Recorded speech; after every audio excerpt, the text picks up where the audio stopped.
Hello, everyone. We're going to call to order the Knox County Personnel Committee meeting for March 25th, 2024. I'll call the roll. Commissioner Oster? Here. Commissioner Lee? Here. Commissioner Daly? Here. Commissioner Hill? Here. Ms. Stephanie Candler? Here. Kim Frazier, I'm present. Thank you all for being with us today. Do we have any amendments to the agenda? Seeing none. Motion to approve the agenda? Second. All right, we have a motion by Commissioner Hill, second by Commissioner Oster. All right, moving on to approval of the minutes. If you had a chance to look at those, do I have a motion? Motion to approve. Thank you. Thank you. Motion to approve by Commissioner Hill, second by Commissioner Lee. Moving on to public forum, we have one speaker signed up. We have Mr. Jackson Finner. Hello, Mr. Finner. Would you like to state your name and your county of residence? Can you hear me? Yes, sir. Okay. My name is Jackson Fenner. I think I've met most of you up there. I live in Knox County. Ms. Lee is my representative. I just wanted to talk about the law library. I know there's been a lot of changes to the law library here in the building. I know there's been some talk. I've talked to Ms. Lee about this, about the funding for the Nexus Lexus or for the Westlaw. And I just wanted to support the idea that we had the full country, all the states. I know there's a price difference, which to me, whatever it is, $1,200, $1,300 is a pretty small amount. This is, the reason why is because there are oftentimes, as attorneys, we will come into issues where we're representing somebody who's accused of a crime, and the issue might not have been ruled on in this state yet, so maybe we can find a case in a different state. Maybe this is what the judges in Florida are doing on this issue that we haven't ruled on yet. It's persuasive authority that we can use to try to make our case, to represent our clients. This is for indigent defendants. This is the same clientele that the public defenders represent.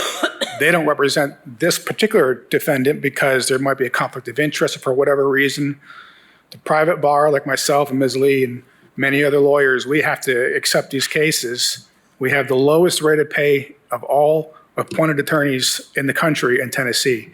So all we're asking for is resources that are comparable to what the public defender's office already has. In that office, they already have all this access to Westlaw, plus they have secretaries, and they have social workers, and they have all these other resources that we don't have. I think it would just be fair, not just to us. This is not really for us. This is for the people that we are trying to represent who need this, who need us to be able to do our job to the fullest.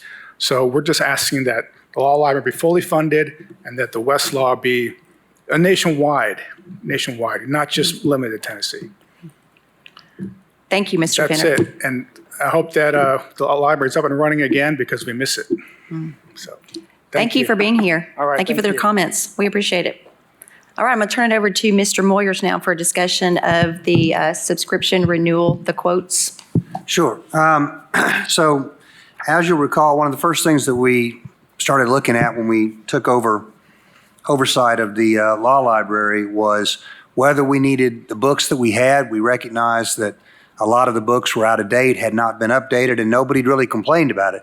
But what was clear was that the attorneys were using the Westlaw. And in truth, as a longtime attorney myself and a former judge, I almost never touch a physical book. Westlaw and Lexis are absolutely vital to the modern practice law. There's no substitute for them. So to get down to the nitty-gritty, what we were paying for currently was $3,310 per month for 3 terminals. That equals out to just shy of $40,000 a year. That's what we're paying right now. And the reason we're paying so much is because we had subscribed to a number of services that were almost never used by the attorneys. They had to do with legal treatises and things like that really, unless you're involved in the academic practice of law, you're just not going to use very often. So we've stripped that down to its bare essence, which is just basically cases and statutes. And now you're faced with a choice between 2 options. Both of them involve 6 terminals, so we're doubling the access under either plan over what we had before. The to start with the second option, that is just Tennessee and binding federal law. So Sixth Circuit, which is, see if I can remember, Tennessee, Kentucky, Ohio, and Michigan, I believe, and Tennessee cases. And honestly, 99% of the time, well, maybe 75% of the time, that's all you're going to need. But the second option is to have access to all jurisdictions, all 50 states, all federal court decisions. That certainly gives you a wider scope. And I'd echo what Jackson said. There are times when that's vital. You know, not every issue that human beings can come up with has been addressed yet by the Tennessee courts. And so when that happens, very often you look at how it's been addressed in other courts. We have what are called majority views and minority views, where the courts will go through and look at how various courts have handled things. And so this is a necessary thing for the practice. The law director's office has that. Most attorneys' offices have that. If we choose that, it is twice as much as the first option. It's about $30,500 a year. But I would point out that's still $10,000 a year less than what we're paying right now. And when you combine that with the fact that we've eliminated the law librarian and we've canceled the subscription to many of the books, the hardcover books we were using, it seems to me that that's well within the budget of the law library.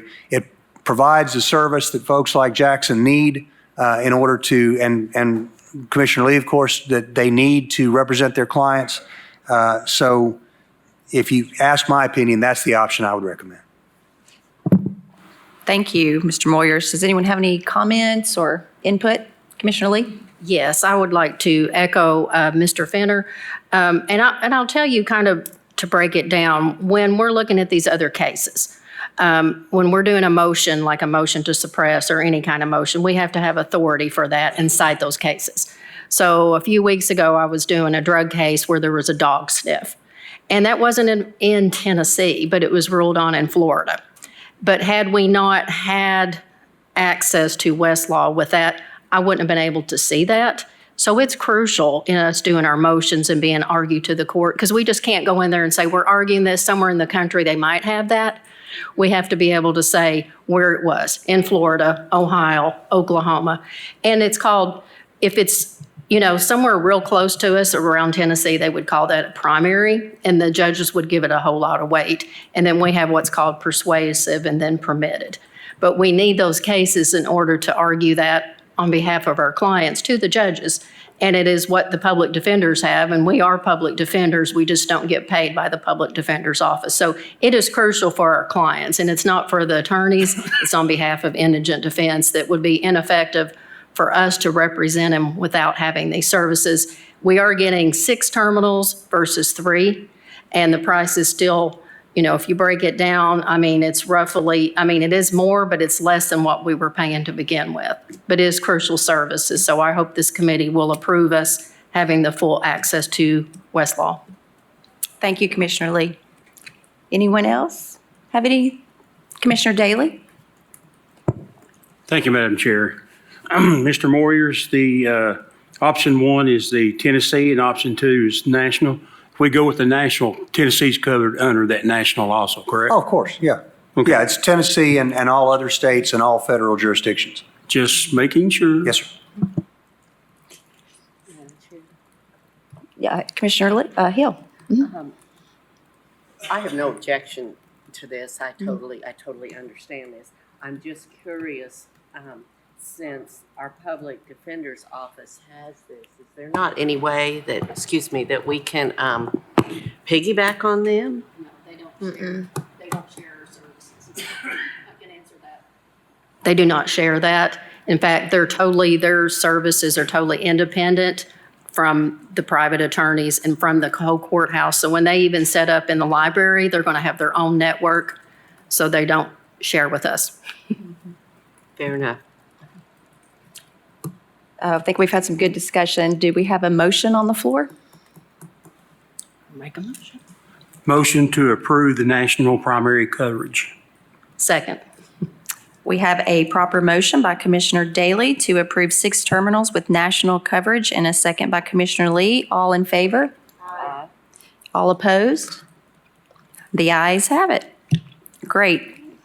We'll have our contract guy, Charlie Sturkey, look at the contract, and assuming it's all in good shape, which it should be, we'll get it executed and get it started.